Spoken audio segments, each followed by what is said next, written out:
missão, o Deus que nós cremos. Porque isso seria a gente se curvar um pouquinho, né? A esses outros deuses que governam o nosso mundo. Mas, nesses cenários, né, a gente precisa se lembrar que o nosso Deus ele é o único Deus verdadeiro e o único que merece a nossa adoração. E nós só podemos nos dobrar diante desse Deus. E é sobre isso que o texto que nós vamos ler, ele nos confronta, né? Nós vamos falar um pouco sobre a história de Daniel, no versículo 3. E o livro de Daniel, ele tem um protagonista principal, mas ele não é Daniel nem os seus amigos. Esse protagonista é Jesus, né? É o nosso Deus. Porque o livro de Daniel, ele fala também sobre essa perseguição que eles sofreram, né? Mas, na verdade, foi uma consequência da sua desobediência. E quando os cristãos eles são perseguidos, não se trata apenas sobre eles, né? Não é sobre eles, mas sim sobre Jesus, né? Como nosso Senhor Jesus disse lá em Mateus 10, no versículo 22, que fala assim: e sereis odiados por todos por causa do meu nome. Então, essas perseguições, elas se tratam sobre Jesus, não sobre os perseguidos em si, né? E o livro de Daniel, ele é um livro onde a soberania de Deus, ela está em destaque durante todo o livro, né? Calma aí. A soberania de Deus, o governo sobre as nações, está em destaque durante todo o livro. E logo no começo, Daniel ele já fala que o governo, né, do rei Jeoaquim, que era o rei de Judá, foi entregue nas mãos de Nabucodonosor por Deus. Então, ele já revela para a gente que Nabucodonosor ele não conquistou o reino de Judá por causa das suas forças, né? Mas sim porque foi o Senhor que entregou o reino nas mãos dele. Então, o livro começa com essa invasão de Nabucodonosor a Jerusalém. E os jovens da nobreza de Judá, né, eles foram levados cativos à Babilônia, na deportação. E lá na Babilônia, eles começam um processo para aprender a cultura da Babilônia, né? Então, seus nomes são trocados, eles são inseridos na língua, né, da Babilônia, as suas vestes, eles aprendem coisas da cultura da Babilônia.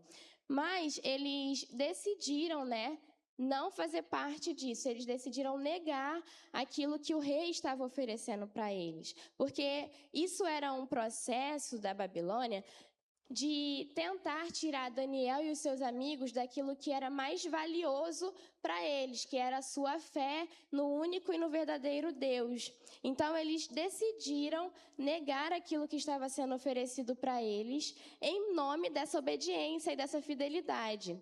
E então, eles se tornaram mais saudáveis, foram conhecidos pela sua sabedoria, seu conhecimento, e tudo isso foram dons que Deus deu para eles, né?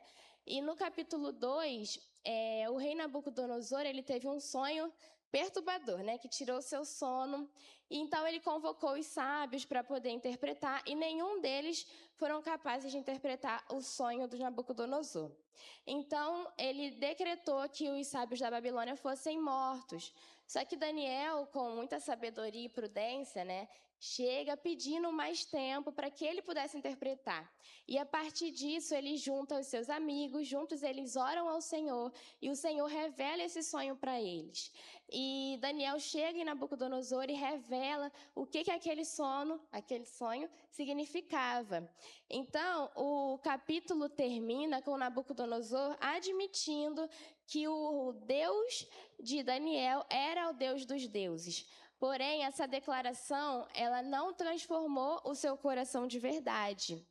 E ele continuou sendo um rei idólatra. E no capítulo 3 vai nos contar que ele manda construir uma imagem de 27 metros e ele decreta que todo o povo adore essa imagem.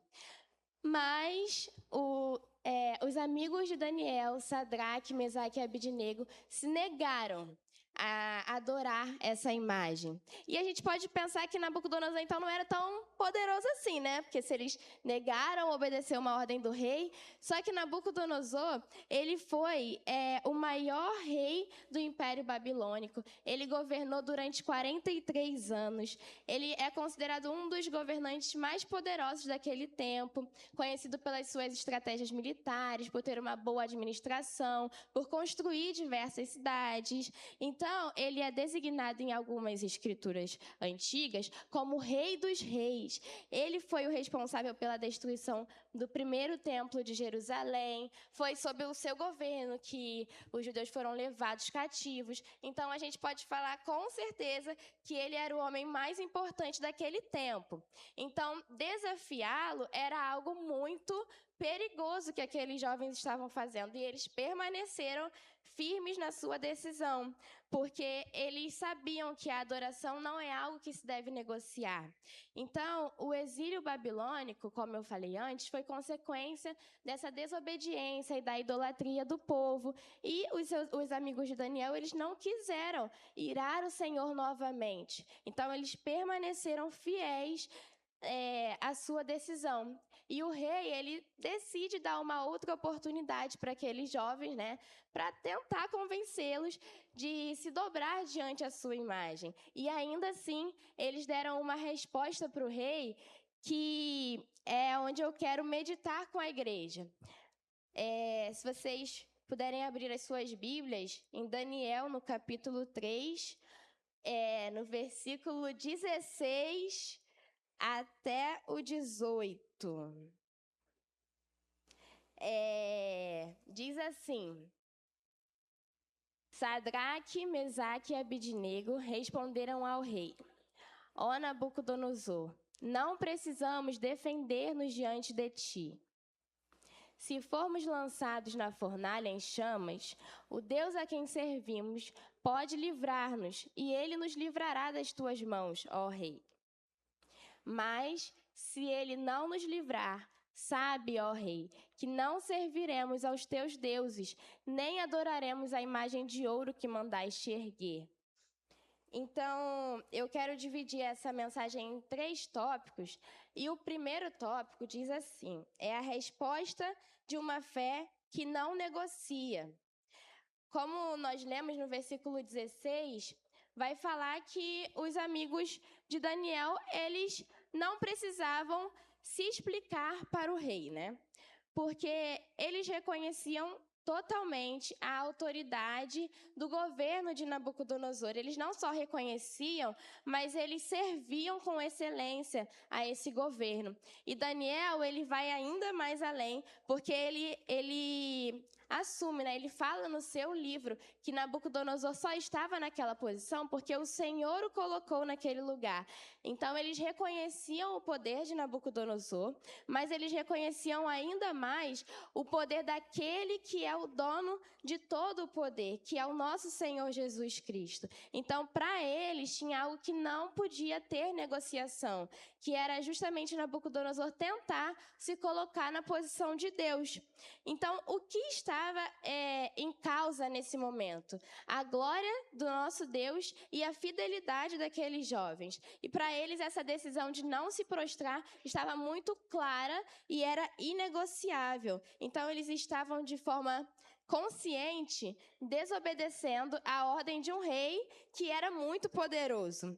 E quando a nossa fé é colocada à prova, né, a nossa obediência ao Senhor, às vezes pode nos custar a nossa vida, qual resposta a gente tem que dar nessa situação? E eu gostaria de ler com os irmãos mais um texto que se encontra em Mateus 10, 28. Diz assim: Não temais os que matam o corpo, mas não podem matar a alma. Temei antes aquele que pode fazer perecer no inferno tanto a alma como o corpo.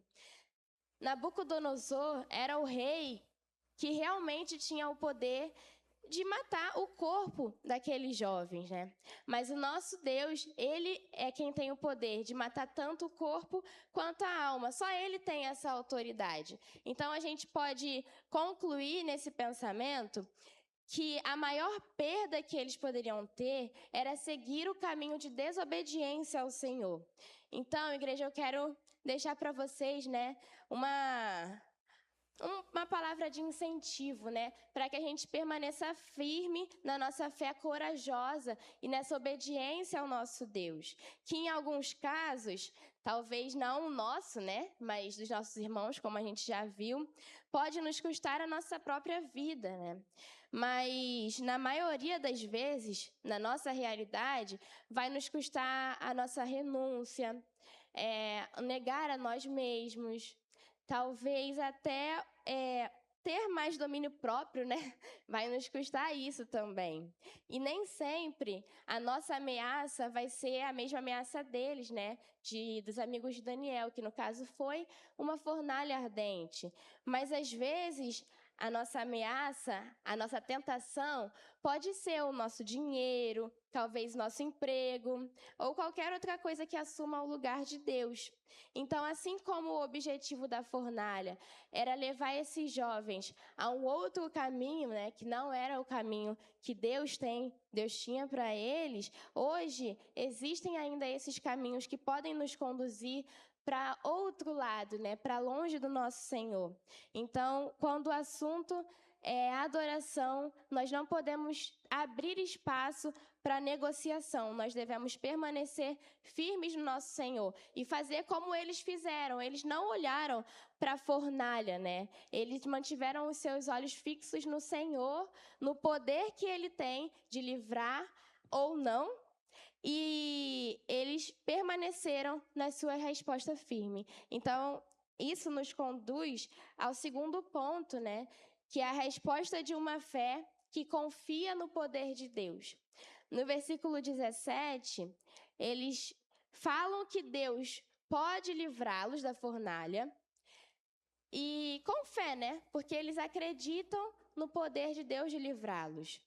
Mas eles sabiam que a realidade deles serem lançados na fornalha era muito alta, né? A chance deles serem lançados era alta. Mas qual que era o objetivo da fornalha, né? Num sentido assim mais simples, era um objetivo de gerar medo nas pessoas. Nabucodonosor mandou construir a fornalha com isso, né? Com essa intenção de gerar medo nas pessoas, a fim de que elas obedecessem às ordens reais, através do medo. Então, o rei, ele estava exercendo o seu poder com uma punição extrema e com o objetivo de levar o povo a se submeter a essa obediência a qualquer coisa que ele exigia. E hoje, o que os cristãos têm medo, né? E do que eles têm medo? Às vezes, a gente pode ter medo de sentir dor, de deixar as pessoas que a gente ama, de ficar isolado, de sofrer tortura, qualquer outra coisa. Mas também pode ser o medo de deixar a nossa família desamparada, né? Assim, para os homens que são casados, talvez deixar as suas esposas, os seus filhos desamparados, não ver seus filhos crescerem, não ver seus filhos casando e tendo outros filhos, não passar o dia das mães com a sua mãe, não passar o dia dos pais com o seu pai. Então, resumindo, o medo de não viver uma vida que para nós é normal, né? E isso talvez se trate de se separar de coisas que Deus nos deu, que nós enxergamos que são bênção. Mas no último ano, pelo menos 4.849 cristãos foram mortos por amor a Cristo em todo o mundo. Esses homens que foram mortos, eles desafiaram o medo, desafiaram o poder dos homens e a punição que eles iriam sofrer, tudo isso por causa do amor deles a Cristo Jesus. E eles deixaram para trás as suas carreiras, os seus sonhos, a sua família, tudo isso por causa de um propósito eterno. E voltando para a história de Daniel, a fornalha ela envolvia muito mais do que um simples método de execução. E eu quero destacar mais 2 pontos aqui dessa mesma resposta que esses jovens deram. E o primeiro é: eles falam, né, eles declaram, o Deus a quem servimos. Porque, como eu já falei, eles reconheciam muito bem a autoridade de Nabucodonosor, mas eles conheciam ainda mais o Deus a quem eles serviam, o poder dele, a glória dele. Nabucodonosor, ele podia construir muitas cidades, mas o nosso Deus é o Deus que cria as cidades, que estabelece nações. Nabucodonosor, ele podia levantar e derrubar muitos reinos, mas o nosso Deus é o Deus que concede autoridade a esses reis. Nabucodonosor, ele reinou durante cerca de 43 anos, mas o governo do nosso Deus é eterno e inabalável. Nabucodonosor, ele foi perturbado por um sonho que Deus deu a ele, mas Deus, o nosso Deus, é o Deus que sonda os corações, é o Deus que revela os mistérios. E como Daniel diz, nosso Deus, ele muda os tempos e as estações, remove reis e estabelece reis. Esse é o Deus a quem Daniel serviu, os amigos de Daniel serviram, os cristãos perseguidos servem, e esse é o Deus a quem nós servimos hoje. Então, a confissão de fé desses jovens, quando eles falam o Deus a quem servimos, ela foi de extrema importância, ela impactou Nabucodonosor e nos impacta até hoje. O problema que nós enfrentamos hoje, né, no nosso mundo, é o Deus a quem você adora, né? Se você adorar a si mesmo, adorar o dinheiro, a cultura ou qualquer outra coisa, você vai ser aplaudido e você vai ter apoio. Agora, se você adorar o verdadeiro Deus, que é o nosso Deus, nós enfrentaremos perseguições. Como diz lá em 2 Timóteo, no capítulo 3, versículo 12. Diz assim: e todos quantos querem viver piedosamente em Cristo Jesus padecerão perseguições. E é isso que nos espera para que a gente possa adorar o nosso Deus, é isso que nos espera, né? Perseguições. E o segundo ponto dessa mesma resposta que esses jovens dão, eles falam assim: pode livrar-nos. Os jovens, eles reconhecem o poder de Deus para livrá-los, mas eles sabem que não necessariamente isso vai acontecer. E aqui tem duas verdades fundamentais. A primeira, a certeza do poder de Deus, e a segunda é a submissão completa à vontade de Deus. É essencial que nós tenhamos clareza dessas duas certezas, porque nem sempre uma vai depender da outra. E eles não presumiram que Deus faria isso, não falaram assim, nós sabemos que Deus tem poder para nos livrar, então Deus vai nos livrar. Eles sabiam que podia acontecer o contrário, porque por mais que para a gente seja justo, né, que Deus livre, nem sempre Deus vai responder da forma que a gente aguarda, nem sempre da forma que nós desejamos, porque Deus, ele tem os seus planos e nós temos a nossa compreensão muito limitada. Então, às vezes, Deus, ele vai usar de meios que não são agradáveis aos nossos olhos para cumprir a sua vontade. O nosso Deus, ele sempre vai ouvir as nossas orações, mas nem sempre ele vai responder da forma que nós esperamos. Então, a fornalha de Nabucodonosor, ela representava um sistema que queria controlar as pessoas por meio do medo. Queria impor a submissão pela força, exigiu a obediência daquelas pessoas. E hoje nós não enfrentamos nenhuma fornalha ardente, né? Mas nós sabemos que existem ainda mecanismos de poder que continuam com esse mesmo objetivo, que é afastar os cristãos da igreja, enfraquecer a igreja, silenciar a igreja. E a gente viu a realidade aqui, né? No Oriente Médio, no Norte da África, em outros lugares, que existe ainda essa forma de opressão de outras religiões, né, que estão crescendo. E elas fazem isso por meio da pressão, às vezes por causa da família. A família mesmo é quem oprime aquela pessoa que faz parte da sua família só por ela não seguir a mesma mesma religião que eles seguem. E isso continua com o mesmo objetivo, que é destruir a igreja do Senhor. Então, como nos dias de Nabucodonosor existiam forças, né, culturais, religiosas e ideológicas que queriam destruir a igreja do Senhor, hoje nós também sofremos com essas forças. E nesses momentos nós precisamos de convicção e declarar igual aqueles jovens fizeram: o Deus a quem servimos. Mas a gente precisa se perguntar o que molda a nossa obediência: o nosso medo aos homens ou a fidelidade ao nosso Senhor? E quando isso acontecer, quando esses momentos chegarem, nós precisamos lembrar do Deus a quem nós servimos. E o terceiro e último ponto trata-se da resposta de uma fé obediente a qualquer custo.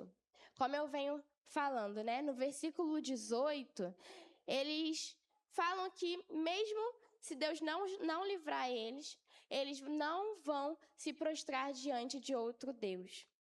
Então, a gente vai pensar em dois aspectos fundamentais. Em primeiro lugar, os 3 jovens, eles reconheciam o poder que Deus tinha para livrá-los daquela situação. Mas eles não presumiam que Deus faria isso necessariamente. Eles eram jovens fiéis e obedientes ao Senhor. E mesmo assim, eles não exigiram nada de Deus. Eles simplesmente se submeteram à vontade de Deus inteiramente. Então, a gente encontra nesses jovens uma fé que não depende de resultados, que não barganha, que não exige o milagre do Senhor. É uma fé que adora a Deus por quem Ele é e não por aquilo que Ele pode fazer. Uma fé que revela o total compromisso e lealdade ao Senhor.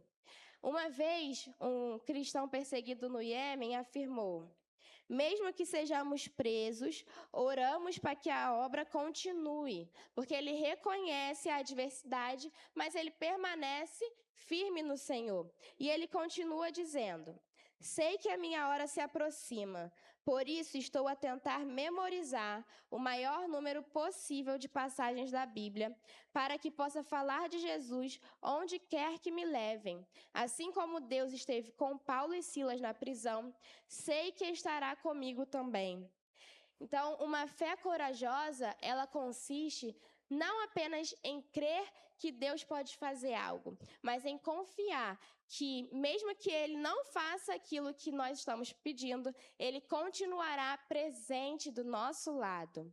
Então, no nosso cotidiano, essas realidades podem chegar para nos afastar do Senhor de diversas formas. Às vezes, quando a cura não chega, quando o milagre não acontece, ou quando as nossas orações parecem não estarem sendo respondidas. Mas isso não significa que o nosso Deus deixou de nos amar ou que nos ame menos. Significa que Ele é soberano e que Ele governa sobre todas as coisas. Então, às vezes a gente pode receber um diagnóstico que não seja muito legal, mas nós precisamos ter esperança não só na cura que Deus pode nos dar, mas esperança que com a cura ou sem a cura, o nosso Senhor Jesus estará do nosso lado e nós estamos seguros nas mãos deles. E nós precisamos ficar maravilhados com essa esperança, porque essa presença de Jesus que deve nos dar esperança. O nosso maior desafio é adorá-lo nos dias maus, né? Quando tudo tá ruim, quando nós estamos sendo ameaçados, quando temos muitas más notícias. Mas amar e servir a Deus quando tudo parece desfavorável é o que nós devemos fazer, porque nós não podemos associar o amor de Deus às respostas que Deus nos dá. Nós não podemos condicionar a nossa fidelidade àquilo que Ele faz por nós. E com esses jovens, né, nós aprendemos que confiar não é esperar que Deus faça aquilo que nós desejamos, mas crer que Ele fará o que é melhor, segundo a sua perfeita vontade. E eles também falam: não serviremos aos teus deuses, nem adoraremos a estátua. Isso deixa claro, né, que a questão não era se Deus livraria ou não, mas que independente disso, eles não se prostrariam a nenhum outro Deus. Então eles rejeitaram o medo, eles rejeitaram o medo de perder um bom emprego, né? Porque eles serviam no palácio do rei, eles estavam muito bem. Eles rejeitaram esse medo simplesmente por obedecer a Deus, porque eles sabiam que precisavam permanecer fiéis no Senhor. E não prestar culto a outros deuses significa de forma clara assumir uma oposição à maioria que esteja ao nosso redor, né? E talvez isso vai significar que a nossa voz seja uma voz isolada no meio de uma multidão onde nós vivemos. E em mais de 50 países, os cristãos perseguidos, eles são uma voz isolada no meio de uma multidão. E eles continuam se negando a adorar outros deuses. E eles são perseguidos como os amigos de Daniel, pelo simples fato deles não se curvarem a outros deuses. E será que quando aqueles 4.849 cristãos que morreram no ano passado, será que quando eles morreram, isso significa que Deus falhou com eles? Isso não significa que Deus falhou com eles, mas significa que Deus é soberano, mesmo quando Ele não intervém com o livramento para os nossos irmãos. E em diversos contextos da nossa vida, nós vamos enfrentar oposição, perseguição, pressão, tudo isso para que a gente se desvie dos caminhos do Senhor. Mas nós precisamos permanecer firmes, numa fé corajosa, num caminho de obediência ao Senhor. Independente do perigo, nós devemos recordar que o nosso Deus, Ele continua soberano, mesmo quando o livramento não acontece. Então a gente sabe o que aconteceu depois, né, da resposta desses jovens. O nosso Senhor Deus veio e interveio com o livramento sobre a vida deles.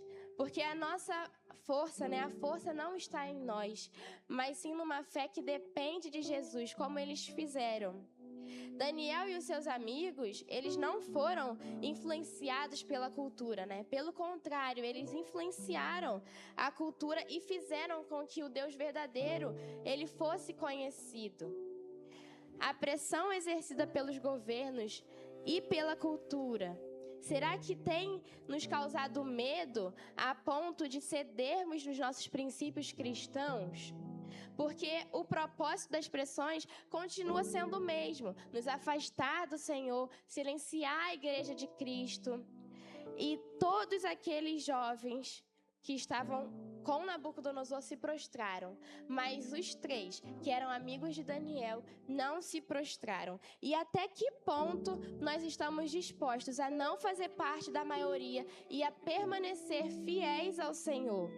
Nós aprendemos de forma muito clara que nós precisamos descansar e confiar na soberania de Deus, porque Ele governa absolutamente todas as coisas.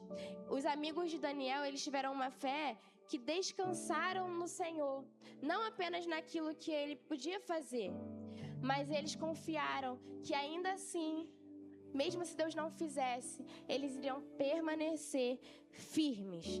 Então, a questão central não é se Deus livra ou não.